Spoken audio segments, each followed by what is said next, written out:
speaker tonight is Colin Hart, and I'm going to ask John Deegan to come up to introduce Colin to us. But for those of you who don't know John Deegan, you soon will, John Deegan is the current Chief Executive Officer of the Society for the Protection of Unborn Children in Scotland, and he's also the Deputy CEO of Spook Pro-Life Limited. This organisation focuses on right-to-life issues and issues around supporting a culture of life. He was recently awarded a papal knighthood from Pope Francis following his 16 years of service as parliamentary officer for the Catholic Bishops' Conference of Scotland. He's married to Angela and they have 7 children. I've known John since he came to work for us, and we've had him in our branch up in Crosby to speak, and he's a very inspirational speaker. He's going to come up here and speak to us about Colin. Thank you.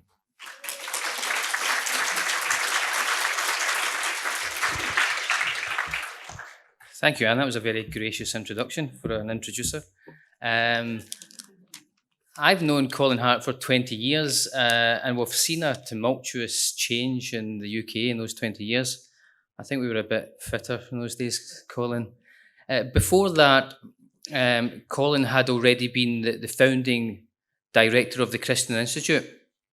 So I've got to know him through that work in these 20 years quite well, and we've worked on a lot of campaigns together. His annual report of Christian Institute this year, Colin uses a quote from the letter of St. James, which I think is quite instructive about him as a person. He says, "So also, faith by itself, if it does not have works, is dead." And I think if you look at the work that Colin Hart has led through the Christian Institute, he's a man with a vibrant faith. The role that the Christian Institute have played in UK society is quite exceptional. The cases that they've taken on, the fights that they've taken on, the issues that they deal with, they have a broad spectrum of interests. They have been involved in fighting for family, fighting for life. They have been outstanding in defending freedom of speech, freedom of religion. They have been involved in some of the pivotal cases that we've seen on our televisions and in our courts. They famously backed the young couple in the Asher's Bakery case, which managed to win the protection of the couple. You probably all know about the gay wedding cake scenario. It was because of the support of the Christian Institute, led by Colin, that couple were able to go about their business, and it's a huge victory. But it's one of many victories they've had. They even took on, the Scottish Government had implemented a very invasive policy called the named person, which really did interfere with family life, usurped the role of parents. And when it was made law, we just thought in Scotland there was nothing could be done about it. But the Christian Institute took it on, and they managed to take it through the courts, and they have had a resounding victory against the government, which was quite a remarkable thing to do. So the Christian Institute have been poised at the front of the social struggles we've had really for the last 25 or more years. They have made it clear that they're committed to the dignity of every human being. They are committed to the value of family life and marriage.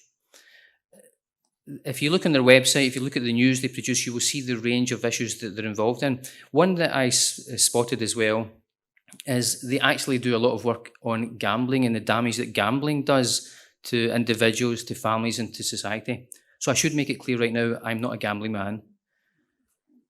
However, if I were, I would bet that we could learn a lot from Colin Hart, and what we're about to hear tonight hopefully will be something you'll take home with you. He's going to speak to us about one of the major roles that he's played, and that is fighting for the rights of the family. So please give him a warm welcome, Colin Hart.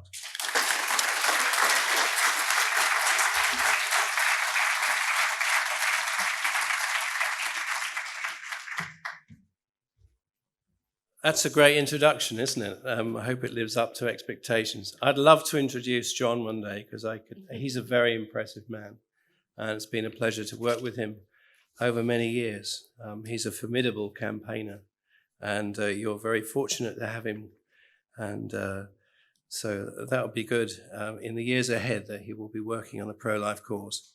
Well, a few years ago, I visited the United States, and as part of that visit, I met lots of pro-life campaigners, and they were winning restrictions on abortion in many American states. And I asked them, why is it that public opinion in America is shifting against abortion? And they all gave the same answer. I was really taken aback by what they said. And I'm used to campaigning. I've been doing it, as has been mentioned, for many years, 30 years. So I have huge admiration for the work of SPUC and their faithful campaigning work over the decades. We must campaign to overturn liberal abortion laws, even at times when it can feel as though we're not making much progress. But the reply of these pro-life campaigners really opened my eyes to something which is massively in our favor. And what was their answer? Well, it was this, very simple really. Pro-life couples have kids. Simple but crucial. Pro-lifers reproduce at a much faster rate than pro-abortion campaigners. So proportionately, growing up the more and more children are growing up in strongly pro-life households. And when they grow up, they tend to be pro-life too. And marriage is a central part of that, and it's an essential transmitter of values from one generation to the next. Marriage protects unborn children. And if you're an unborn child, a married household is the safest place to be. 4 out of every 5 abortions in this country are to single women, and the rest are to married women. In 2017, very grateful for somebody operating the PowerPoint because I couldn't do the same and talk. But in 2017, there were just short of 163,000 abortions to single women and 30,000 to those who were married. And that's a colossal difference, absolutely massive. For an unborn child, the fact that your mum is married means that you're 4 times more likely to make it out of the womb. For the unborn, marriage is a life and death issue, and marriage works in any place at any time. Down the century, it has always been marriage which has been a matter of life and death, at least for ordinary people.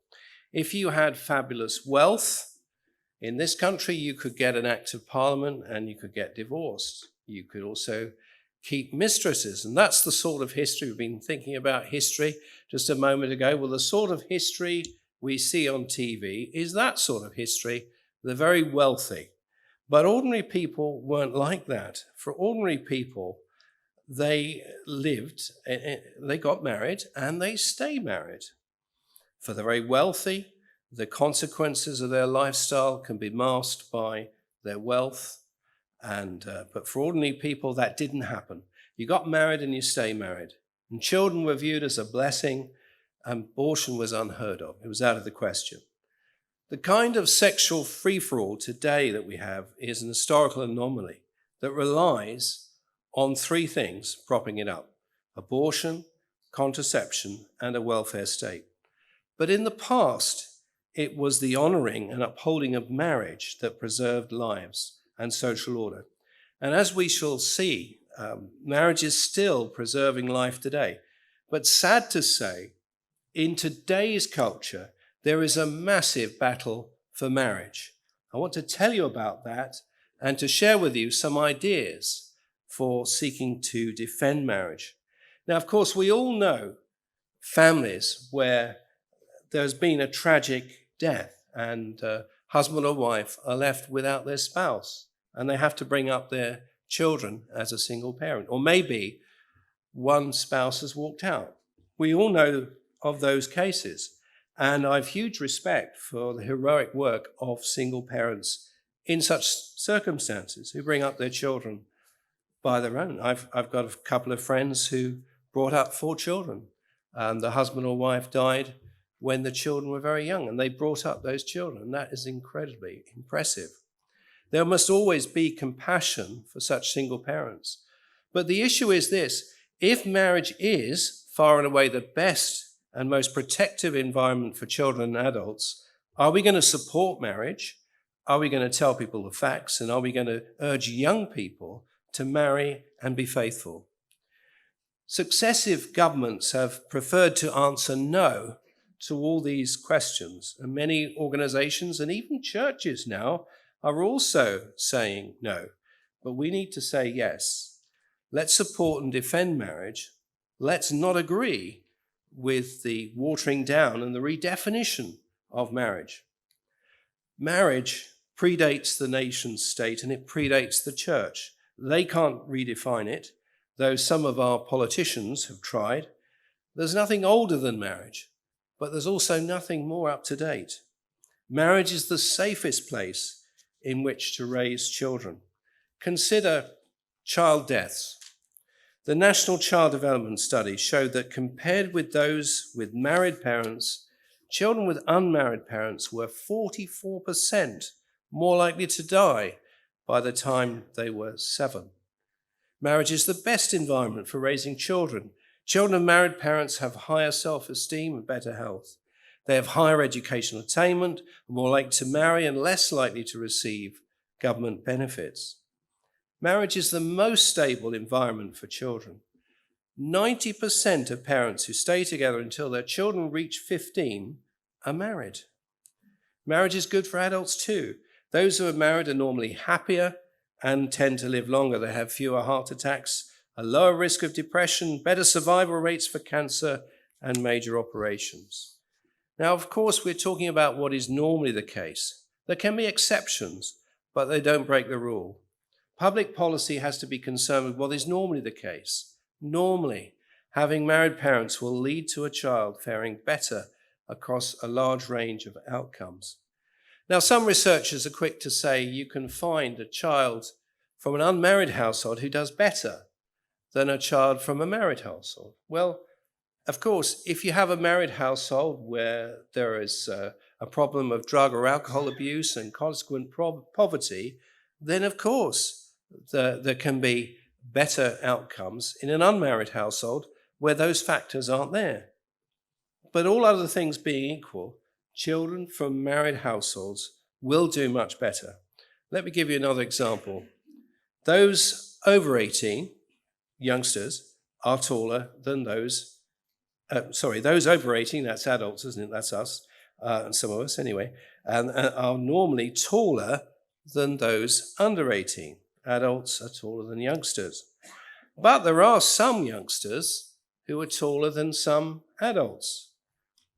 That doesn't change the overall picture that normally adults are taller than youngsters. And marriage is overwhelmingly much better for children than any other relationship. Across all of history, in all cultures, it goes with the grain of the way in which human beings are made. Well, the oldest definition of marriage can be found in the Bible, in the book of Genesis, chapter 2. For this reason, a man will leave his father and mother and be united to his wife, and they will become one flesh. Now, this definition was quoted by Christ himself thousands of years later. And what is interesting, though, in a pagan culture, in Rome, in classical Roman law, before the conversion of Constantine, when it was officially pagan, they defined lawful marriage as the union of a man and a woman, a partnership for life involving divine as well as human law.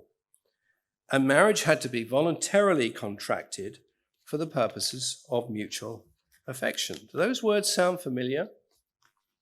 Well, the modern legal wording used throughout the Western world comes from the definition given in 1866 by Lord Penzance in a law case, Hyde and Woodman Z.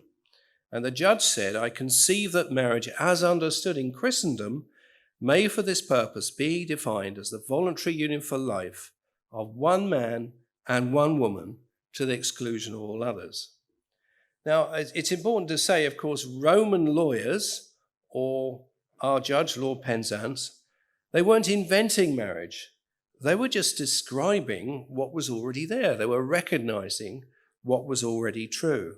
Marriage is the voluntary union for life of one man and one woman to the exclusion of all others.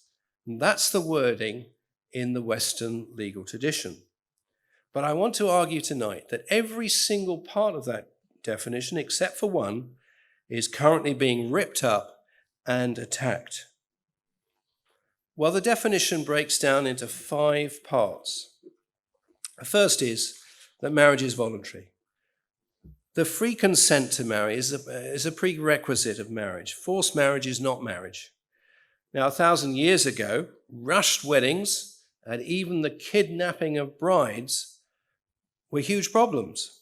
The Council of Lateran in AD 1215 tried to end the abuses by requiring the reading of marriage bans 3 weeks before the marriage service. They still read those bans in my church. Maybe they do in yours too. Well, that was introduced in 1215. And this sought to make sure that the consent was a genuine consent. And this one area of law is being tightened up at the moment. It's been strengthened in recent years. It's now much tougher to have a forced marriage. The penalties are much more severe, and that's a good thing. So marriage has to be voluntary. Secondly, marriage is a union for life. A union is a bond, an institutional bond established to protect the relationship of the married couple, and that's so important. It's the institution which sustains the relationship, not the other way round. The mutual promises you make in marriage see you through thick and thin, not romantic feelings which ebb and flow from time to time. Today, many people think that marriage is just about romantic feelings. Marriage is viewed as a celebration of love, a fairy tale ending. When feelings grow cold, it's time to end the marriage, many say. And this way of thinking leads to marriage becoming brittle, performance-based, and immature. The relationship has no protecting structure. This inevitably brings great insecurity for the husband or wife. The only thing holding the marriage together is the desire of both spouses at any one moment to be part of that marriage. And you're constantly wondering whether if your efforts are enough to maintain romantic feelings. But romantic love or physical attraction can't bear the weight of a marriage. When romance wanes, or when the performance of a spouse dips below the optimum, then there are better opportunities elsewhere. Why stick with a marriage? Why not trade up with a new model? There's no restraint on selfishness, and if your feelings are disappointed, then you can file for divorce. And if marriage is merely a romantic relationship, then each spouse knows the other could end up and leave without cause or warning. And that's bound to affect what they put into a marriage. Why invest in a marriage if it could also be so easily ended? It naturally reduces commitment, undermining marriage at its very core.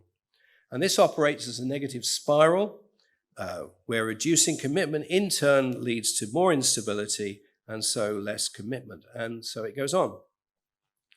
If your marriage doesn't live up to the Hollywood ideal, then surely it's your right, even your duty to yourself, to move on and seek fulfillment elsewhere.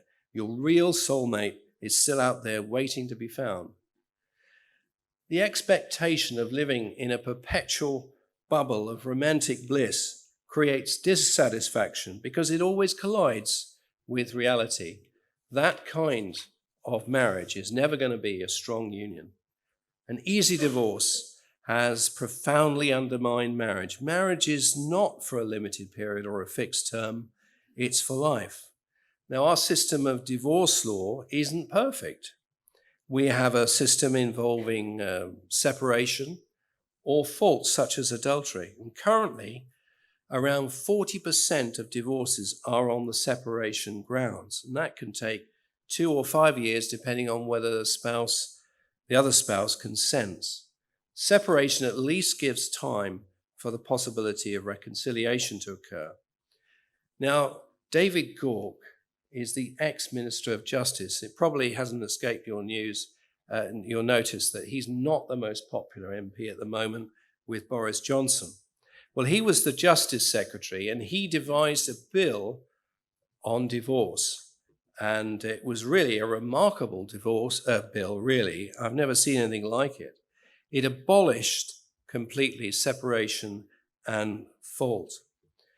There are lawyers who say that the current system we have with fault, it encourages acrimonious accusations to be made. But that is a distortion, really, of reality, because divorces are done through the post. Nobody but the ultra-wealthy appears in court, and allegations of fault can be utterly trivial. Slowness to finish a DIY job around the house has been held as a ground for divorce.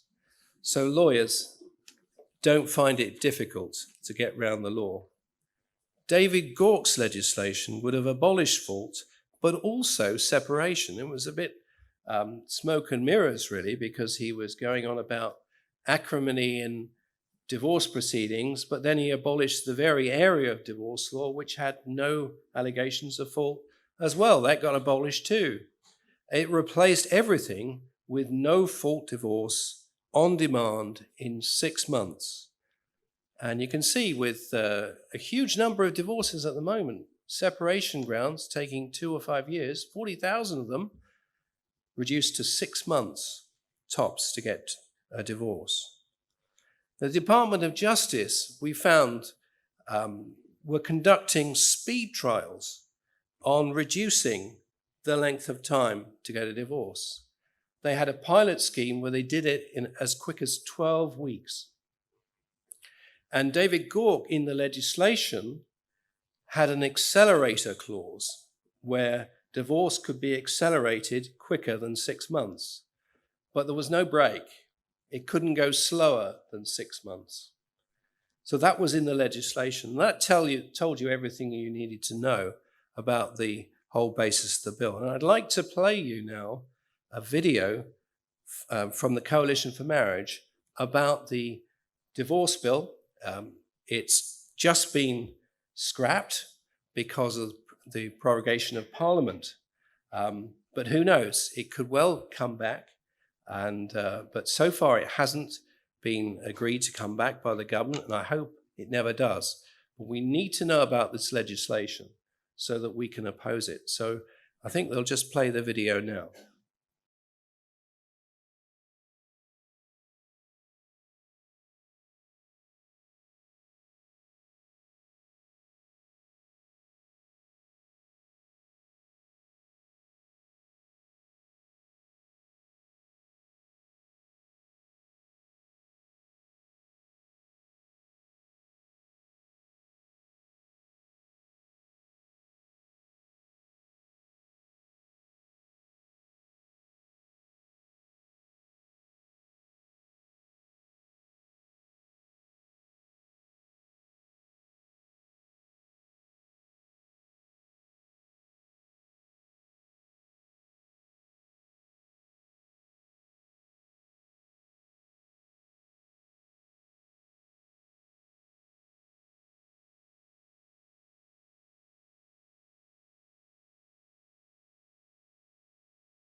it's a very important issue, and if you're interested in supporting the campaign against the bill, then you can pick up a postcard on the little table at the back with free resources on the life issue and also on marriage, and fill that in. It's free to get information on the Coalition for Marriage, either by post or by email. So, as I was saying, that many lawyers, they're very concerned about couples in experiencing the pain. But I think the big mistake is to think that the pain of marriage is limited to the divorce proceedings. It isn't.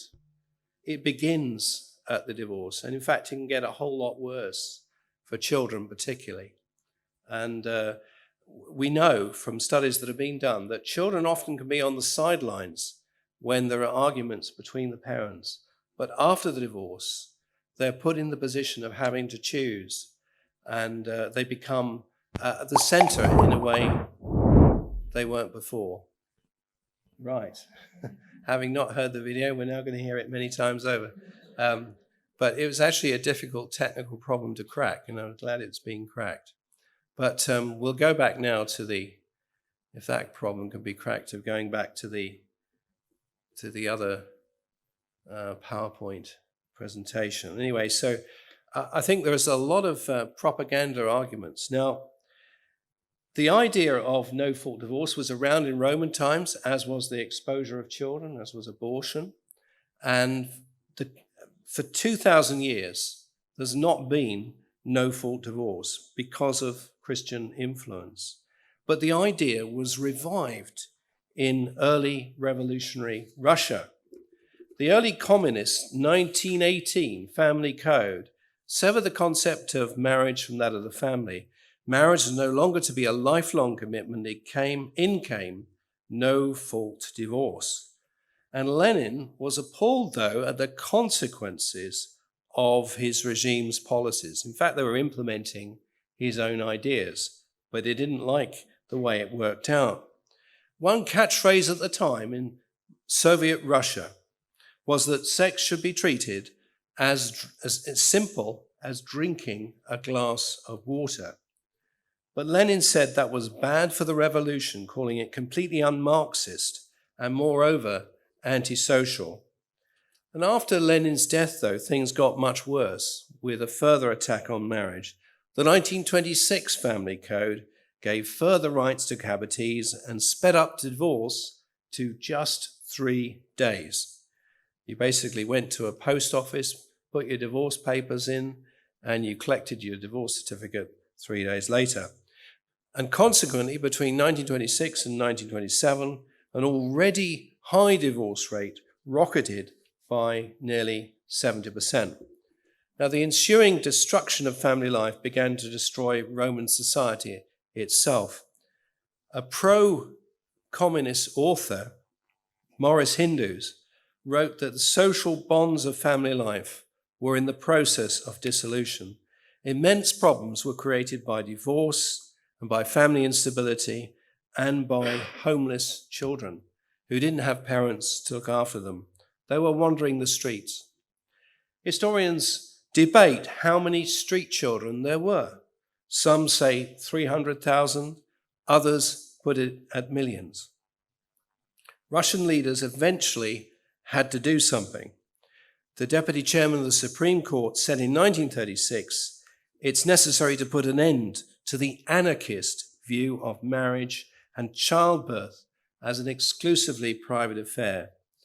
By 1944, Stalin's family edict returned divorce proceedings to the courts, and cohabitation was no longer treated as equivalent to marriage.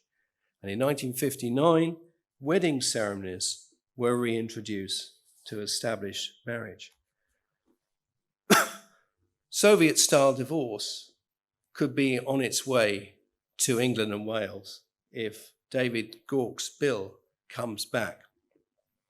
It's essentially a Marxist system of divorce, and I'm not surprised that Jeremy Corbyn supports it, because that's totally consistent with his view of family life. As I said, the bill is currently prorogued at the moment. The Parliament's prorogued at the moment. All legislation has fallen. We very much hope that it's not introduced again. But there will be strong pressure from some people to do it. Well, I've been talking about the different parts of the definition of marriage, and I now come to the third part, that marriage is of one man and one woman. Marriage flourishes when there's monogamy. Now, years ago, in the 1930s, an Oxford cultural anthropologist called Unwin decided to test the theory that sexually permissive societies do just as well as others. Unwin had no Christian faith at all. For him, he didn't mind whether there was monogamous marriage or not. In his study, Sex and Culture, published in 1934, he looked at 90 societies in the history of the world. And his research looked at societies that had very relaxed attitudes to premarital sex. There were polygamous societies and societies with an almost sexual free-for-all. And there were societies where there was monogamous marriage, where sex was kept within marriage. Much to his surprise, Unwin concluded that only societies based on absolute monogamous marriage actually flourished. A culture that never adopts a monogamous marriage culture has limited achievements, he concluded. A successful culture that abandons monogamy will quickly decline, and in some cases will cease to be. Unwin became so convinced that of his findings that he urged England to adopt an absolute culture of sex only within marriage. Now, others before Unwin have viewed polygamy as harmful to society. It was outlawed in Rome in 258 AD, and there are laws against polygamy right throughout the world. And those laws are necessary because it's a far bigger issue than we realize. Given the heart of man, throughout history, there have always been men who've tried to have more than one wife. And even where it's banned by law, people still try it. I was shocked to discover recently that at the Old Bailey, which is the central criminal court for England and Wales, between 1674 and 1913, there were 2,384 cases tried of bigamy and polygamy. That's amazing, really, when you, at some of the time there, the penalty for conducting a polygamous marriage or bigamous marriage was execution. And some of the time it was transportation to Australia, but people still did it. So marriage is between one man and one woman. And it's also, fourth part of the definition, between one man and one woman. Marriage is based on the complementary natures of men and women. It's the union of the sexes. It's based on men and women being different but equal. With a same-sex couple of two men, no matter how good a dad they are, they'll never be a mum. And with two women in a same-sex couple, no matter how good a mum they are, they'll never be a dad. All the studies I've quoted showing the benefits of marriage for children are based on heterosexual marriage. There simply isn't the evidence that same-sex couples deliver the same benefits for children. Unions between two men or two women are not marriage, no matter what any politician or LGBT campaigner says. Now, the word marriage occurs over 3,000 times in UK law. In every single case, the framers of the laws were in no doubt that marriage was between a man and a woman. But the Same-Sex Marriage Act rewrote history, and it changed the definition of marriage in 7 centuries of legislation. But I want to argue that changing the definition of marriage in law is as absurd as Parliament decreeing that it shall no longer rain in summer. You just can't do it. It may say it in the law, but it's not the reality, because marriage is in the nature of, in the order of nature itself. Right throughout all cultures in the world, you will see marriage. Now, there have been exceptions, as I referred to, but those cultures don't tend to last. Now, in many ways, it was the Gender Recognition Act that paved the way for the redefinition of marriage that came later with the Same-Sex Marriage Act. And this act, the Gender Recognition Act, allows, for example, a 50-year-old man who has fathered children to become a woman for all purposes in law. And he can obtain a birth certificate saying that he always was a woman. And he can then marry a woman even though he's a biological man. Now, that legislation is not good enough for many trans activists today. That legislation requires somebody wanting to change their sex in law to have lived for 2 years in the opposite gender and then to get the permission of 2 doctors. The call now is for self-declaration. You can just declare that you are of the opposite sex, and that will be good enough if you declare it. There's no objective understanding in this of what a man and a woman means. And it follows from that we're losing the very basis of marriage itself. Marriage is being destroyed. Now, many feminists don't particularly agree with marriage, but they're right on one thing. Biological sex matters. Many feminists see the point. A woman cannot simply be any person who believes they feel like a woman, regardless of biology. And you may have seen in the press that feminists get attacked very strongly, sometimes physically attacked, by trans activists. Defining a woman as an adult human female is now a controversial statement. It can get you into a lot of trouble in a university if you say that. And if you don't affirm the mantra that trans women are women, you're labeled as hateful. And there's no freedom to disagree. So this part of the definition, one man and one woman, has come under attack with the twin threats of same-sex marriage and trans rights. And then finally, to the exclusion of all others, the fifth limb. This underscores again the importance of monogamy. It means faithfulness to your spouse and sexual exclusivity. So easy divorce creates a whole culture of serial monogamy, one marriage after another. This hollows out the definition of marriage. Well, so marriage is really under attack in this country. So we need to defend marriage. What are key ways, just in conclusion, what are key ways in which we can defend marriage? Well, we've looked at why marriage should be defended, and there are many threats. So what can we do? Well, first of all, wherever we can, we must promote the true understanding of marriage. And we hope that government will not reintroduce this legislation. But one thing we can do is promote marriage in our own families, in our own churches, in our wider networks. We can teach our children, our grandchildren, just as we've seen the demographics change the balance of public opinion in the United States. We could see the same here on both marriage and abortion. Most young people want to marry. A poll published last year found that 78% of 14 to 17-year-olds want to get married. Only 4% don't. And that's a good starting place. But we need to be teaching what marriage is really about. It's no good if we talk to our young people and say to them that growing up in marriage is the most romantic way of having a relationship. Well, that's not the way we should be presenting marriage. Yes, of course, we hope they will experience romance. But marriage is not like that all the time. It takes work. It takes mutual sacrifice, but it's worth it. Let's talk about what marriage really is to the people we know, to the people in our families and the groups that we mix with.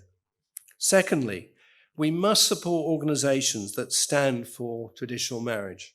Well, SPUC, of course, is one such organization. The Coalition for Marriage is another.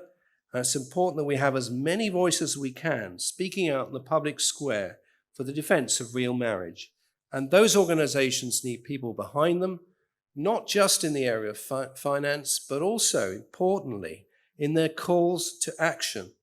Whether it's contacting politicians or responding to consultations, by acting together, we can make a difference. And we need to act together because of the range of challenges that marriage faces. Thirdly, we must fight public policy developments that attack marriage. No fault of divorce is one thing. Divorce is at epidemic levels, but formalizing no fault divorce, it's already there. And if you can get a divorce for inability to do DIY, then we have a sort of no fault divorce operating quite widely already. But formally creating no fault divorce will be far, far worse in the law. And there are several reasons for that. People don't know how easy the law is on divorce. People believe that signing untrue statements is something you shouldn't do, although clearly some are happy to do it.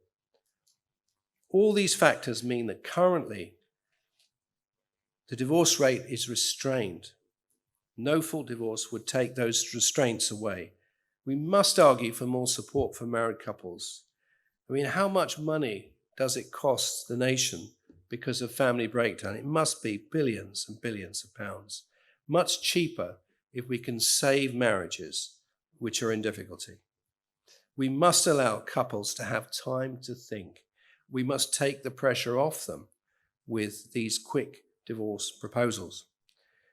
And then there's also proposals that Theresa May had to reform the Gender Recognition Act to make a sex change even quicker than it is now and sweep away all the safeguards that are currently there. We have to resist these changes. And really it's been feminists who've been the ones who've been delaying these changes. They're worried that if men can become women just by saying they are, what about changing rooms in schools? What about changing rooms at swimming baths and all sorts of issues that people haven't really begun to think about? With the general election looming, there will be candidates seeking your vote. We'll ask them what they think about these issues. And just finally, we must not concede the ground that has already been lost. Same-sex marriage is a reality, but it's not really. It's only a reality in law. It's not a reality in nature. Whatever the law says, unions between two men and two women can never really be marriage.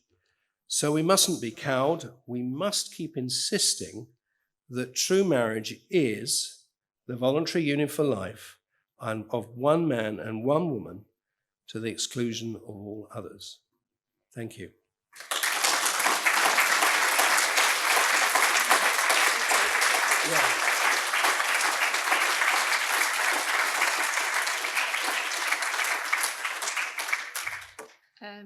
Thank you, Colin. Plenty to think about there, and I think probably a few more fights ahead of us as we go on. We've probably got time for a couple of questions, but I think, Colin, you're not dashing off, are you? So people would have a chance to speak to him after. There's a question over there. Thank you, Colin. The definition you've made for marriage and the requirements of it seem to me to have missed out an important element. Marriage must be open to children. A couple that decide to marry but to exclude children, in my mind and in the mind of the Catholic Church, are not married. You cannot exclude children. Faithful for life, open to children. Those are the three requirements. I just feel at a SPUT conference,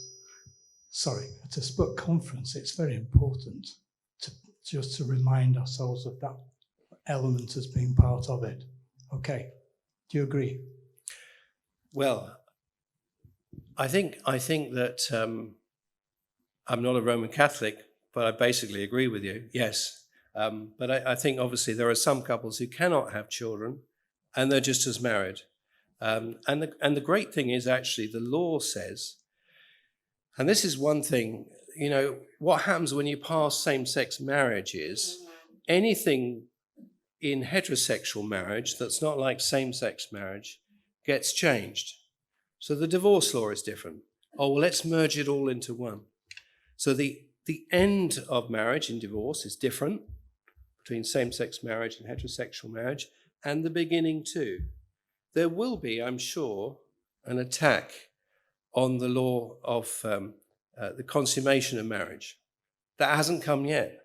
I mean, quite obviously, you can't really, there's no legal definition for a same-sex marriage at all, but there is for a heterosexual marriage. And so in the law, that's quite sympathetic to your point of view. In some ways it is.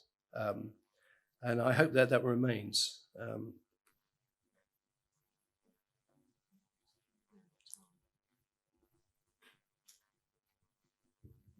I would first say thanks, Colin, for presenting such a cogent case in defence of marriage and what we have to do to defend it. It's just a question, really, that given what you said, that marriage is in the order of nature, I just wonder why you choose to, in campaigning for this, choose to use the term traditional marriage as opposed to, say, real marriage or natural marriage to describe heterosexual marriage, because the danger is surely that can give the impression that heterosexual marriage is just a tradition, as in it's something that's human-made, and we only think that way about marriage because that's the way it's always been done, but it doesn't have to be. So was there a particular kind of campaigning justification for that? Yes, we were trying to communicate with people who didn't understand they weren't au fait with natural law or anything like that. So we did extensive polling. We're just basically trying to communicate with what we were talking about. And we polled on different terms used. And that was something that they understood what it meant. Now, as time goes on, that will not be the case. And you'll have to keep saying man-woman marriage or marriage between one man and one woman. So that was the only reason that we do that. And it's the same with same-sex marriage. That's the phrase we used. And we could sometimes, occasionally, use gay marriage as well. I know that upsets people because they think it's a perfectly respectable word that's being misused. But there we are. We're trying to communicate with secular politicians and secular people. Actually, quite a lot of people agree, even though they have no religious faith at all. So that's what we were trying to do. That's all, really.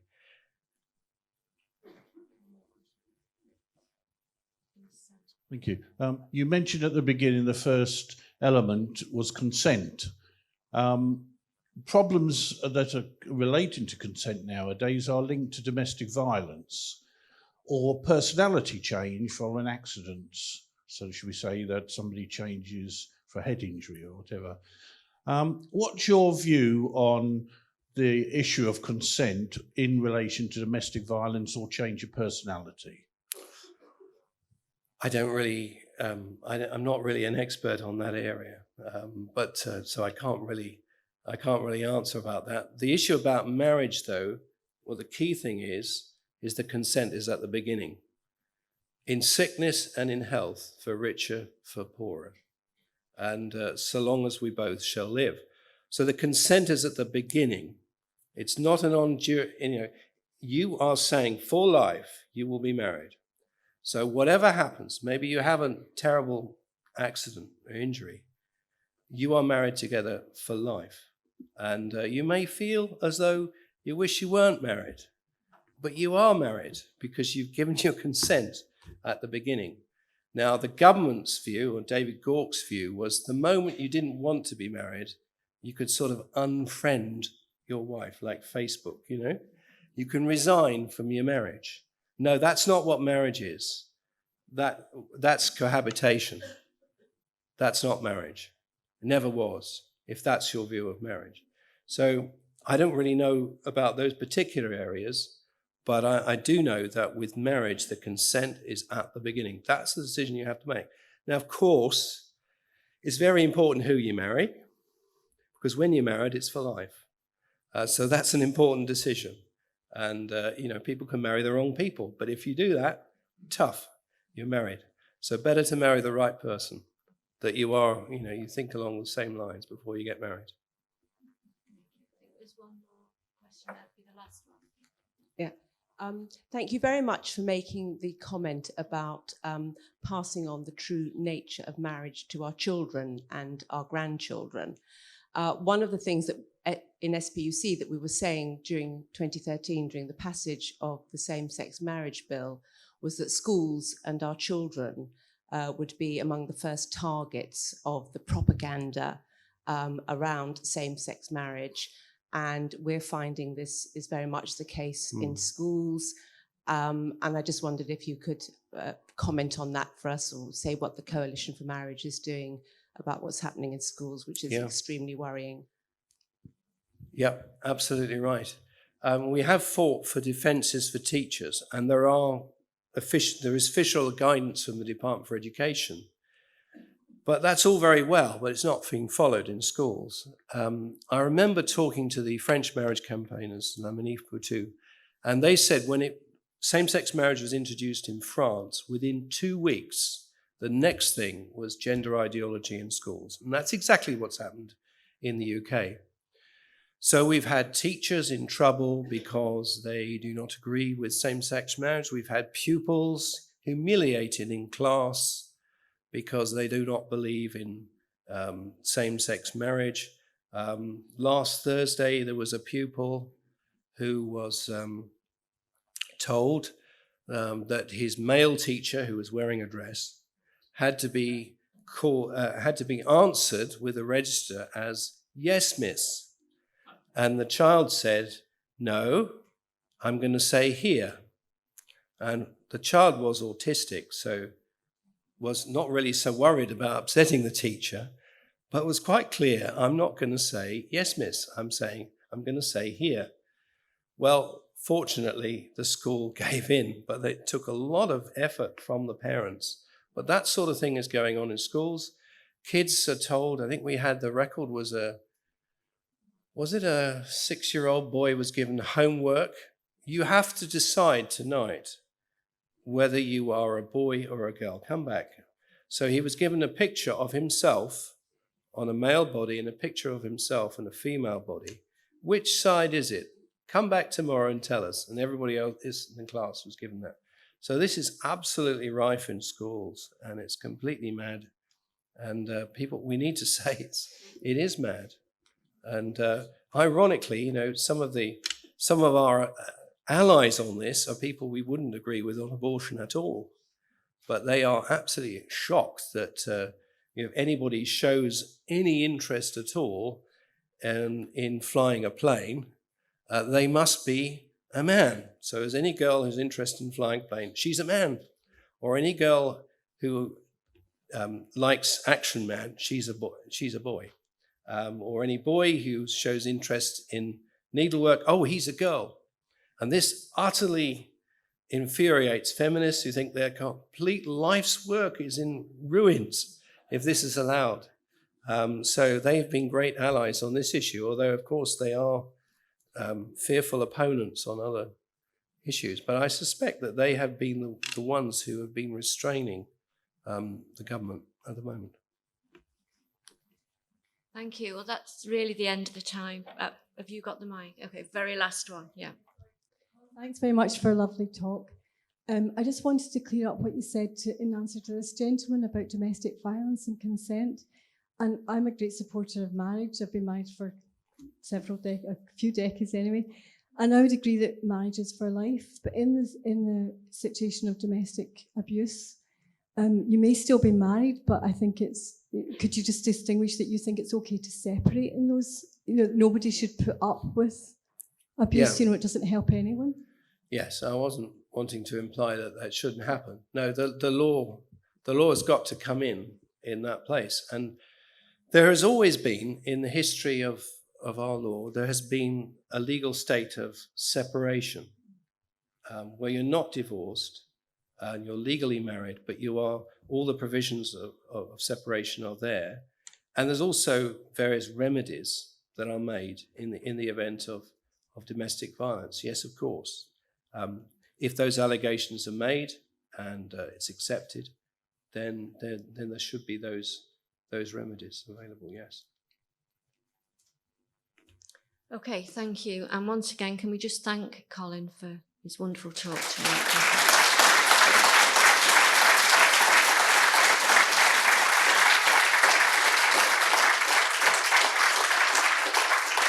Thank you.